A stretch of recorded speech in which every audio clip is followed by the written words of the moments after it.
Hello and welcome back to the Goodness Margin, the place where we find margin for the good things in life. If you've followed this channel for a while, you know that this is all about minimizing and simplifying our home and only owning the things that we care about, that are important to us, that we actually use. And so what happens is we start to go through our home and we want to get rid of a lot of stuff. What do we do with all of that stuff?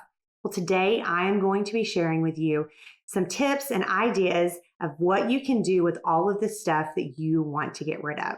So one of the first options is, of course, to throw it in the trash. Now, I am someone who really likes to donate things. If it's something that's in great condition, I definitely recommend that you donate it, that you don't throw it away and have it be in a landfill somewhere. However, sometimes we can just put everything in a bag and not think about that someone, a volunteer at that donation center, is going to have to go through that item. So let's talk about trash. What is trash?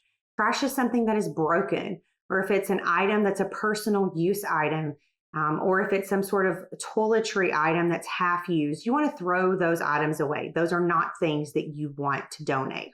So be sure to trash what actually is trash. If it's clothing that is torn, you want to go ahead and throw that away. The next option that you have is definitely not my favorite option, but sometimes people just want to do it, and that's going to be a garage sale. I will hear almost every time one of my friends has a garage sale, they say the words, "I am never doing this again." And I said that a while back, and I never had another garage sale. However, you have a lot of stuff you're getting rid of, and maybe that's something that you enjoy. If you want to do it, I highly recommend you find a friend to bring their stuff.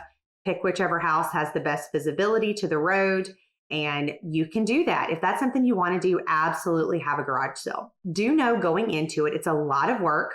You're not going to make a lot of money. A lot of people come to garage sales wanting to buy a lot of things for a very small price. So be aware of that. A garage sale is not the place that you're going to sell your big ticket items. You have stuff that's worth a lot of money, I would not recommend selling it at a garage sale.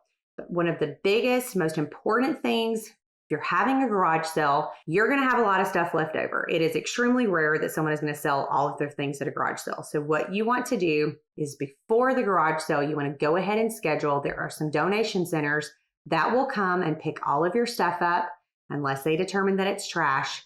They will pick it up for you the day of your garage sale. You do not want to let that stuff enter your home again.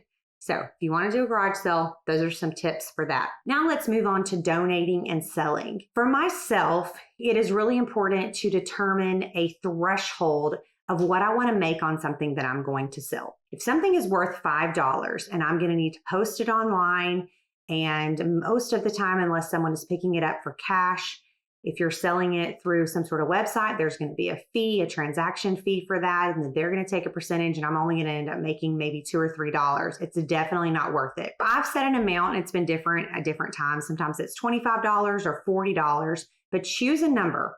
And that is the number that if something is worth that amount, you're willing to sell it. If not, you're going to go ahead and donate it. Now that you've determined that threshold and you've divided it into, okay, these are things I'm selling, these are things I'm donating. Let's talk about donating.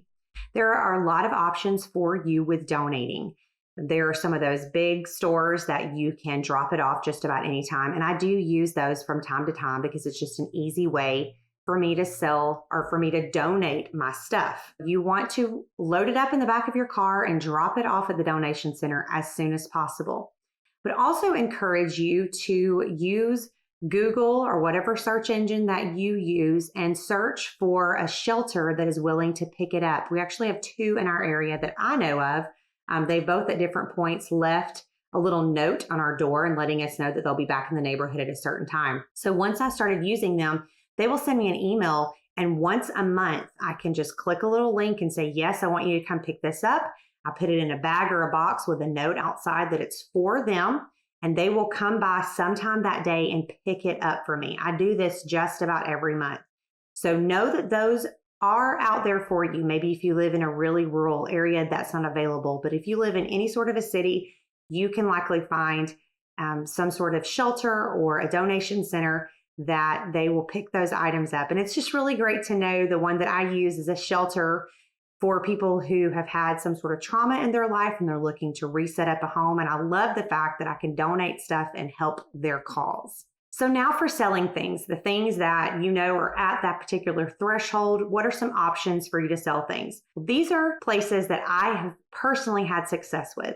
First of all is Facebook Marketplace. The thing I love about Facebook Marketplace is there's been one or two times it's been different, but I 100% encourage you to let them know upfront that you only take cash.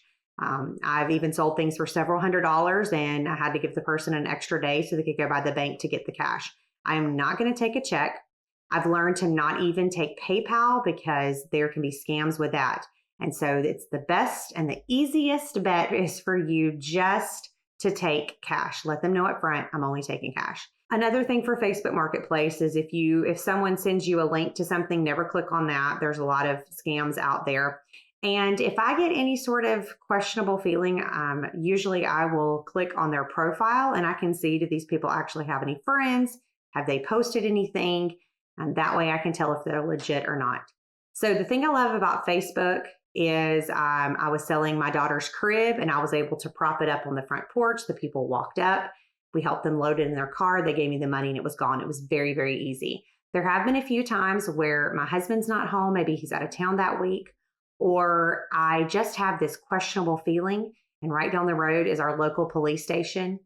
The person is not going to think that you're weird by suggesting that. It's very, very normal for people to meet you in the police parking lot, the police precinct, the station, whatever you want to call that, their parking lot. That's actually something that most cities recommend. Hey, Facebook, meet here. Or you can meet them in the parking lot of a large store closer to the front. But I definitely recommend a police station. That is a really safe place to meet somebody. They're definitely not going to try to pull anything crazy in the police parking lot. But I also price it to sell. I don't want to have something hanging out on Facebook Marketplace for 6 months. I want to post it and have a bunch of people that want it within a few hours. So you are never going to get the money back that you paid for that item unless you have some priceless antique item, a collectible item. And those are extremely rare. And so know that you just want to get out of your house and make a few extra bucks. That's the way to do it on Facebook Marketplace. The next place that you can list things, and this is really great for electronics, is eBay.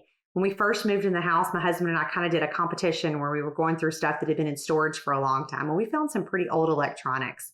And so just for fun, we posted some of it. And I could not believe I sold this little mini laptop that it was very old. I sold it for $100. I was totally floored. I thought maybe 20 bucks I would get out of it. And on eBay, you can select whether you pay the shipping or they pay the shipping. And so eBay is a great place to sell electronics or something that not a lot of people might be looking for. And you have a really broad audience there.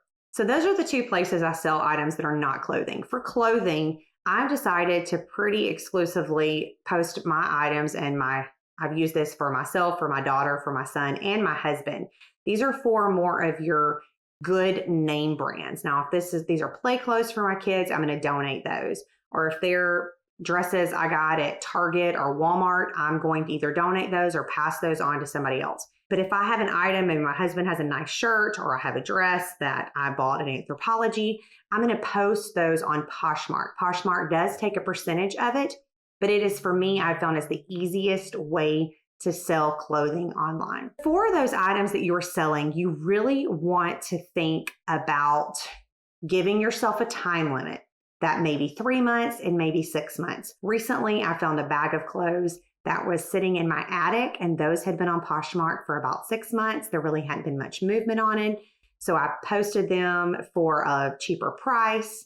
I moved down on the price and there wasn't any more movement. So I went ahead and donated those items. So don't just let your house become a storage facility for things you're selling online. Maybe you want to try it just for 30 days. I have a much shorter span of time for a large item. I'll just keep marking that price down until somebody will come and pick it up off my front porch if it's a piece of furniture. But for clothing, I'll let it ride out for maybe 3 to 6 months. If I have a little space in my closet or my attic space that's really easy for me to keep those out of the way. But once they've been there 6 months, if nobody's buying it, I'm just going to go ahead and give that item away or donate it. And for those things that you can't sell, or maybe even things that you could sell for a lot of money, but you know someone that would enjoy this item, maybe it's For me, there's been some girls that are younger than me that I know that, hey, these are really great shoes. They kill my feet.